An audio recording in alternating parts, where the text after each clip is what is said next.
నమస్తే. ఇన్నాళ్ళు నన్ను సపోర్ట్ చేస్తూ, ఎంకరేజ్ చేస్తూ మీ ప్రేమని నాకు అందిస్తున్న ప్రతి ఒక్కరికి కృతజ్ఞతలు. అలాగే ఈ వీడియో కూడా ఖచ్చితంగా మీకు ఉపయోగపడుతుంది. లైక్, షేర్ అండ్ సబ్స్క్రైబ్ చేసి మీ సపోర్ట్‌ని నాకు అందించండి. అలాగే ఈ వీడియో పట్ల మీకున్న అభిప్రాయాన్ని కామెంట్ సెక్షన్‌లో కామెంట్ చేసి తెలియజేయండి. ఇప్పుడు వీడియోని చూద్దాం.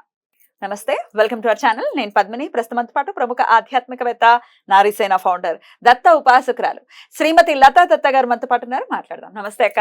నమస్తే జై గురుదత్తారా. శ్రీ గురుదత్త అక్క. ఎలా ఉన్నారు? బాగున్నాను. అక్క, ముందుగా మీకు మహా సుదర్శన జయంతి శుభాకాంక్షలు అక్క. మీకు కూడా పద్మిని, మీకు రెడ్ టీవీ ప్రేక్షకులందరికీ కూడా మహా సుదర్శన జయంతి శుభాకాంక్షలు.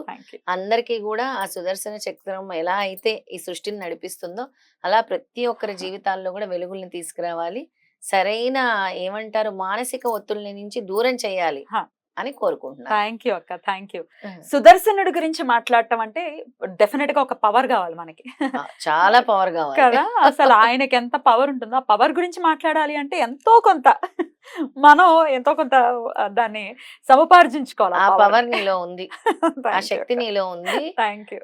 ఆధ్యాత్మికంగా నీకుండే సబ్జెక్ట్ అసలు నిజంగా అంటే నేను పొగటం కాదు పద్మిని, నీకు స్వతహాగా ఆ విద్య ఉంది, వాక్శుద్ధి ఉంది, ప్లస్ నువ్వు చదివిన పుస్తక జ్ఞానం ఉంది.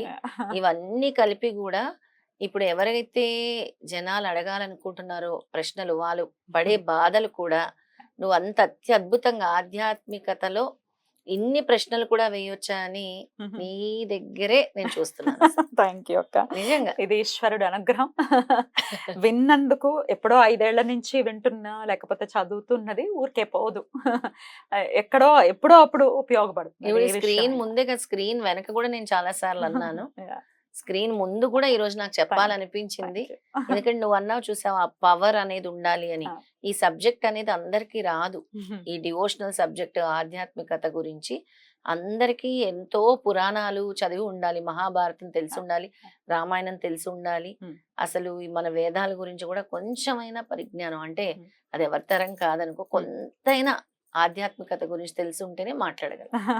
అది నీకు భగవంతుడు ఇచ్చిన వరంగా భావిస్తాను. Thank you. Thank you. ఈశ్వరానుగ్రహం ఎప్పటికీ అలాగే ఉండాలి, ఉపయోగపడాలి ఈ వాక్కు అని మనస్ఫూర్తిగా కోరుకుంటూ, సుదర్శనుడి గురించి, సుదర్శన హోమం గురించి ప్రత్యేకంగా మనం మాట్లాడుకుంటే 2 కళ్ళు సరిపోవు. ఆ హోమం జరిగేటటువంటి తీరు, ఆ పద్ధతి, ఎంతో వైదికంగా జరిగేటటువంటి ఆ హోమాన్ని చూడటం అదృష్టం. అది నిజంగా చాలా అత్యద్భుతంగా ఉంటుంది. అసలు చదివినప్పుడు సుదర్శన జయంతి వస్తోంది, వరాహి నవరాత్రుల్లో చివరి రోజున సుదర్శన జయంతి రావటము వస్తోంది అంటే అబ్బా సుదర్శనుడి గురించి మాట్లాడాలి అని అనిపించింది. ఒకసారి చెప్పండి అక్క, ఈ సుదర్శన జయంతిని ఎలా వినియోగించుకోవచ్చు? చాలా చక్కగా మన దేవీ నవరాత్రులు చివరి రోజు వస్తుంది అంటే ఎప్పుడు కూడా అమ్మవారికి అయ్యవారికి అనుబంధం ఉంటుంది కాబట్టి ఇలాంటివన్నీ కూడా వస్తాయి. ఈ సృష్టిని మొత్తం నడిపించేది అమ్మవారు అయ్యవారు ఇద్దరే కదా. అయితే ఆ శక్తి, ఆ త్రిశక్తి స్వరూపము ఏదైతే ఉందో ఆ త్రిశక్తి స్వరూపమే ఆ సుదర్శన చక్రం. ఆ సుదర్శన సు అని అంటారు కదా, ఆ సు అంటే ఒక మంచి దర్శనం, అంటే మంచి దర్శనం ఇచ్చే చక్రం అన్నమాట. అసలు సుదర్శన చక్రాన్ని మనం వర్ణించలేము. అది ఒక వజ్రంతో పొదిగి ఉంటుంది ఆ సుదర్శన చక్రం. అది విష్ణుమూర్తి చేతిలోనే ఉంటుంది కాబట్టి ఈ సృష్టిని కర్త వేరే అయినా సృష్టిని నడిపించేది విష్ణుమూర్తి. మన ప్రధాని ఎలా అయితే మన భారతదేశాన్ని నడిపిస్తున్నారో అలాగే ఈ సృష్టిని అంతటిని నడిపించేది విష్ణుమూర్తి. విష్ణుమూర్తి చేతిలో ఉండేది సుదర్శన చక్రం. ఆ సుదర్శన చక్రాన్ని జయంతి అనేది మనం జరుపుకుంటున్నాం.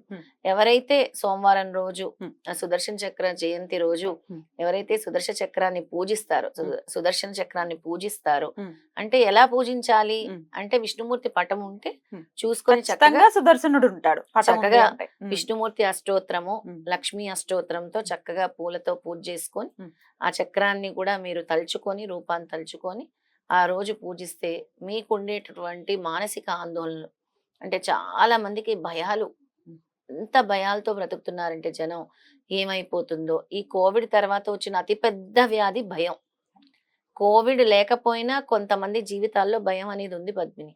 కొన్ని కేసులు చూస్తాను, అసలు ఎందుకో ప్రతి అడుగు వేయటానికి భయం, అన్నం తినటానికి భయం, ఇంట్లో ఉండటానికి భయం, అసలు వాళ్ళు ఎందుకు బ్రతుకుతున్నారో తెలియదు. అసలు భయాలు మన దగ్గరకు వస్తూ ఉంటారు కదా అలాంటి ఇల్యూషన్స్ లో. ఏం లేదు అక్కడ కదా, ఏమైనా ఉంటే పోనీ అర్థం ఉంది, ఏమీ లేదు. మనం ఇలా ఉన్నాం కదా, వాళ్ళు అసలు వేరే లోకంలో బ్రతుకుతున్నారు. ఎంత బాధ అనిపిస్తుందంటే మీలాంటి వాళ్ళని చూస్తే చాలా బాధ. అది ఒక కారణం అయితే, అద్భుతంగా మంచి లైమ్‌లైట్‌లోకొచ్చి బాగా చదువుకున్న వాళ్ళు కూడా ఒక గదికి పరిమితం అయిపోయి డిప్రెషన్‌లోకెళ్ళిపోతున్నారు. డిప్రెషన్. యాంగ్జైటీ, డిప్రెషన్, మానసిక రుగ్మతలు అంటారు గదా! అలాంటి వాటివి.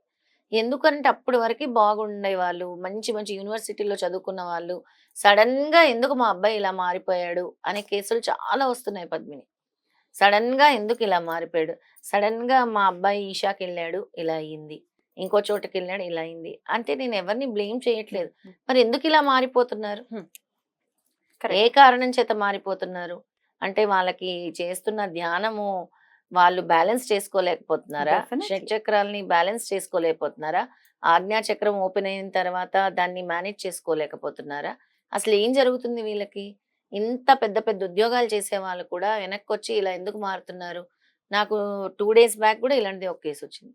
ఆ అబ్బాయి అయితే ఏకంగా సూసైడ్ చేసుకొని చనిపోయాడు.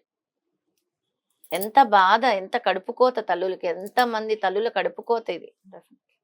ఇట్లాంటిది ఏ తల్లికి రాకూడదు.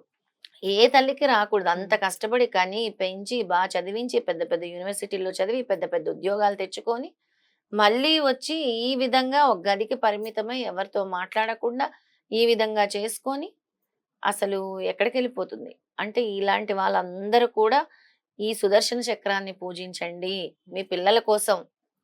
కవచంలా మీకోసం మారుతుంది. కవచంలాగా ఒక హ్మ్. రక్షణ కవచంలాగా మారుతుంది. హ్మ్. దత్తాత్రేయ స్వామి చేతిలో కాలచక్రం ఉంటుంది. హ్మ్. విష్ణుమూర్తి చేతిలో సుదర్శన్. సుదర్శన చక్రం ఉంటుంది. ఆ త్రిశక్తి హ్మ్. ఇచ్చిన చక్రమే ఈ సుదర్శన చక్రం. ఆ చక్రాన్ని నడిపించేది మాత్రం అమ్మవారు నారాయణి, వైష్ణవి. హ్మ్. హ్మ్. ఆ చక్రం తిరగాలంటే అవును. అమ్మవారి శక్తి కావాలి. హ్మ్. అందుకే ఇద్దరు శక్తి ఉండాలన్నమాట. హ్మ్. అలా. Right. ఆ విధంగా ఆ రోజు పూజించి విష్ణుమూర్తి అష్టోత్తరం చేసుకోండి. హ్మ్. చక్కగా హ్మ్. ధూప దీప నైవేద్యాలు పెట్టుకోండి. Right. ఆ సుదర్శన చక్రాన్ని చక్కగా సుదర్శన చక్రాన్ని స్తుతిస్తూ శాంతాకారం భుజగసేనం పద్మనాభం సురేశం విశ్వాకారం గగన సదృశ్యం మేఘవర్ణం శుభాంగం లక్ష్మీకాంతం కమలనయనం యోగి హృదయానగమ్యం వందే విష్ణు భవహారం సర్వలోకైకనాథం హ్మ్. Right. అనుకుంటూ చదువుకోండి. తప్పకుండా. అద్భుతం. అయితే వైష్ణవ ఆలయాల్లో చాలా విశేషంగా స్వామి సుదర్శన చక్రానికి, సుదర్శనుడికి ప్రత్యేకమైన క్రతువులు జరుగుతాయి కాబట్టి ఒకసారి గుడికెళ్ళి దర్శనం చేసుకునేవండి. ఇవి తెలీదండి అనుకుంటే అట్లీస్ట్ దర్శనం చేసుకోండి. వైష్ణవ ఆలయాలకు వెళ్ళొచ్చు. హ్మ్. చక్కగా వీళ్ళింట్లో ఉండే తులసితో కూడా ఆ. వీళ్ళు అష్టోత్తరం చేసుకోవచ్చు. పువ్వులు హ్మ్. లేకపోతే తులసి మాల తెచ్చి వేయండి హ్మ్. చక్కగా. హ్మ్. విష్ణుమూర్తిని ఆ రోజు ప్రార్థిస్తే చాలు. హ్మ్. అంతే.